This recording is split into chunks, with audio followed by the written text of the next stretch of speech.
So today we're making our signature dish, our smoked brisket and bone marrow mac and cheese.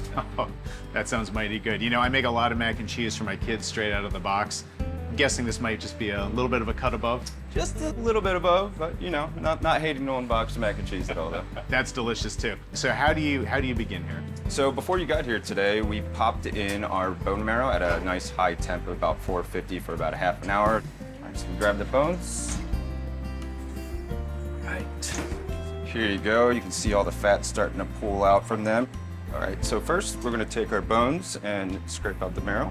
Little hot, but kind of used to it by now. We'll just take it. Oh, that stuff comes right out. Yeah, it's working. And we're just gonna scrape that clean to get every bit for now. Well, we can see too, we've already got a good amount of fat sitting at the bottom of the pan. And this isn't just about the fat too. I mean, that bone marrow is going to give it a real just kind of richness that you wouldn't get from any other flavor. Exactly. Because it's from the bone, you get some extra like darker, deeper flavor. There we go. We're just gonna take this guy, get it in here. So this is gonna become the base of our brew. And we will add a bit of butter in as well, just because why not?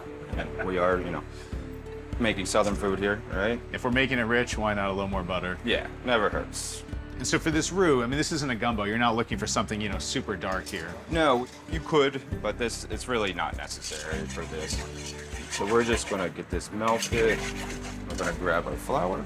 And this is always, like, you're kind of eyeballing this because every bone's different, right? You're looking for kind of like a 1-to-1 ratio there. Just about, yep. So now we got that nice and bubbly.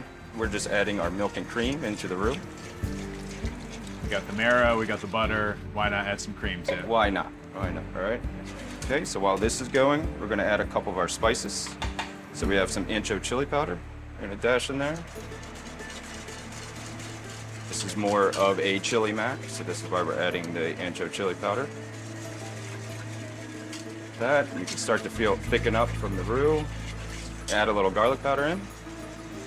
So now we're at the point where we want to add our brisket in. And this is brisket that you guys are smoking here at Pennyroyal? Yes, we smoke it in-house for about 6 hours. Wow. Already so much flavor in this. And you have to keep stirring too, right? I mean, if you stop, this thing's gonna start to burn on the bottom. Yeah, that bottom will scorch really quickly, so we're gonna make sure we keep working it. All right, so now we're gonna add our mac. We'll let this warm first into the sauce. Oh yeah, there we go. That is just thick, it's creamy. Now everyone's favorite part, of course, the white cheddar. There's so many good flavors in here, I kind of forgot that the cheese was coming too. Well, you can't have mac and cheese without the cheese, right? That is definitely true. Those noodles are just getting buried in those flavors in there. Oh yeah. Let that heat up a little bit, and we're ready to roll. While this finishes heating through, we're gonna start our plating process. We're gonna put a little bit of mac down to hold our bone marrow bone. Then we're gonna put some mac on top of that. Once we plate the mac, we're gonna add a little bit of our house-made garlic and chili oil, some fried shallots, parsley, and then we're ready to enjoy it. Thank you guys so much for welcoming me to Pennyroyal today. This mac and cheese looks like none I've ever had before. I cannot wait to try it.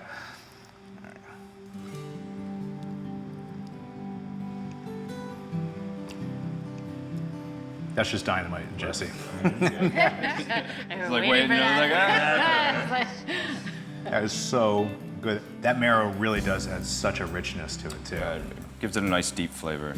Like I said, it's almost like you didn't need the cheese, but that's certainly a part of it. It tightens it all up, yeah. And even those little crunchy bits that you put on top with those shallots and the chili oil, two things I might not associate with a good old mac and cheese, but it really works. Yeah, the shallots add a little texture, and the chili oil, you know, traditionally a more Asian ingredient, but it really brings it together. We don't want to trap ourselves just inside the box. Like, and Southern food has really started to make that turn. If it works, it works. Don't be scared of it. And the presentation too. I love the marrow bone in here, and this plate, this table, the salad, this whole space, everything just feels so artistically, you know, put together. I think that goes back to also reflects Jesse's personality and also the assets he has with With him being an artist, everything kind of comes together, obviously, on the plate. And when you walk through kind of the streets of Mount Rainier, these are all old buildings. And it's taking that old with the new, and you just set it up for like a beautiful, vibrant space that works perfectly together. Yeah, this is definitely an area, Mount Rainier, that we really want to come in and, it's all about community here, and we just know that they were kind of missing that connection, like a gathering spot. I mean, if you're gonna build a gathering spot, what better way than just nice, hearty comfort food like this? Yeah, I mean, Southern style comfort food, that really brings people together, right? Jesse is definitely the man, he takes our staples and put a little twist on it, and who doesn't love a twist, right?